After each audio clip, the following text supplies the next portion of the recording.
आओ सुने सूरज और चंदा की कहानी, बने रहें हमारे वीडियो के साथ। प्रकृति के दो बेटे थे।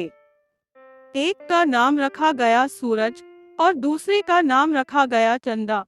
दोनों के दोनों प्रजा की सेवा में अपने आप को भाग्यवान समझते थे, लेकिन दोनों का आपस में मेल नहीं था। सूरज को घमंड था कि वह चंदा से अधिक शक्तिशाली है, और चंदा को अहम था कि मैं दुनिया को शीतलता प्रदान करता हूँ। दोनों में एक दिन खूब बहस हो गई। सूरज, मैं तुमसे अधिक बलशाली हूँ। 30 करोड़ 30 लाख मील की दूरी पर रहने पर भी मैं सारी दुनिया को प्रकाश देता हूँ। एक दिन अगर मैं पूरी दुनिया को प्रकाश ना दूं, तो दुनिया अंधकार में डूब जाएगी। सारी दुनिया में कामकाज बंद हो जाएंगे।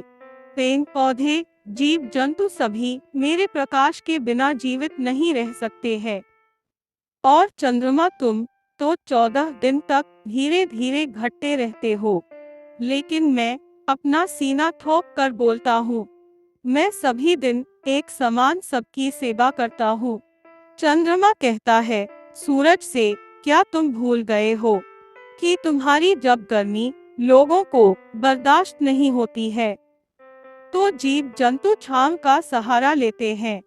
चंद्रमा ने कहा सूरज से, सिर्फ तुम्हारे घमंड और गर्मी के कारण से मनुष्यों और जीव जंतुओं को लू के कारण अपनी जान गंवाना पड़ती है। क्या यही तुम्हारी महानता है? मुझे देखो, मेरी शीतलता पर आदि से अंत तक कविताएं लिखी जाती है। तभी तो मुझे कवि ने सुधार कर नाम दिया है, यानी अमृत की वर्षा करने वाला। अब सूरज कहता है चंद्रमा से, तुम्हें अपनी शीतलता पर बहुत घमंड है, लेकिन कभी तुमने यह भी सोचा है कि मेरी रोशनी नहीं रहने पर अंधकार होते ही सारी पृथ्वी नष्ट हो जाएगी। मुझे तो कवियों ने दिवाकर नाम दिया है। तुम्हारी शीतलता तो रात में होती है, दिन में नहीं। चंद्रमा ने कहा, वह स्थान कैसा होगा, वह मनुष्य या देवता कैसा, जिनके पास कोई भी पहुंचता ही ना हो। तुम ही समझो कैसे गुणवान हो, कैसे धर्मात्मा हो कि तुम्हारे पास कोई आता भी नहीं। मेरे पास मेरे लोक में एक से बढ़कर एक रॉकेट आने लगे हैं।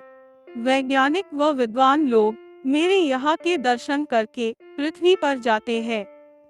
जब बहुत शांत के साथ चांद अपने मुंह मिट्टी बना, तो सूरज भी हार मानने वाला ही था। वाह चांद वाह, तुम्हारी प्रशंसा विद्वान और वैज्ञानिक भले ही करे और खूब सैर सपाटा लगाए, लेकिन तुम मेरे सामने एक राई हो और पर्वत की तरह बैठते हो। मैं पर्वत तो तुम राई। अब देखो ना, मेरा शरीर स्वर्ण तथा समेरु पर्वत सा तो है ही। मेरा आकार व्यास 15 लाख किलोमीटर है। मैं पृथ्वी को अपनी बाहों में समेट सकता हूँ। मेरे अंदर 85% हाइड्रोजन गैस के अलावा अन्य गैस भी मौजूद है। तुम्हारे अंदर तो हाइड्रोजन गैस, हीलियम गैस, तो क्या ऑक्सीजन गैस भी नहीं है? मेरे यहाँ तो बहुत बलवान सूरवीर ही पहुँचता है, जो मेरा ध्यान लगाता है। वह एक रूप तो क्या हजारों रूप देखता है और मुझ तक पहुँचता है। अरे घमंडी चांद, गुस्से से बेला, तुम्हारे घमंड के कारण तुम्हारी शक्ति खराब हो रही है। तुम्हें जिस हाइड्रोजन गैस का घमंड है, वह चढ़ चढ़ हीलियम गैस में बदल रही है। तुम अपने घमंड में चूर मत वाले हाथों की तरह दहाड़ रहे हो, किंतु खुद के विनाश का हाल तुम्हें मालूम नहीं है। प्रत्येक सेकंड में 7 crore ton hydrogen helium gas में परिवर्तित हो रही है। इसी घमंड अहंकार के कारण पिछले 50 करोड़ वर्षों से तुम्हारे आकार में प्रति सेकंड 40 लाख टन की कमी हो रही है। तुम मेरे दुश्मन हो ऐसा तो कहोगे ही, किसी का शरीर, आकार, प्रकाश सब एक सा नहीं होता है। फिर मुझ में थोड़ा सा परिवर्तन हो गया है, सूर्य ने समझाया। लेकिन दोनों में से हार मानने वाला कोई नहीं था। अब उठा-पटक होने लगी। दोनों की माता प्रकृति आई। यहाँ झगड़ा देखकर माता प्रकृति को रहा नहीं गया और अभिशाप दे डाला। तुम दोनों सगे भाई होकर इतना लड़ते हो तो जाओ, आज से तुम दोनों कभी एक नहीं हो पाओगे। तो बच्चों, तभी से सूरज और चांद दोनों कभी भी एक साथ नहीं हुए। इसलिए आपस में झगड़ा करना सरासर गलत है। झगड़े से हानि के अलावा कभी लाभ नहीं होगा।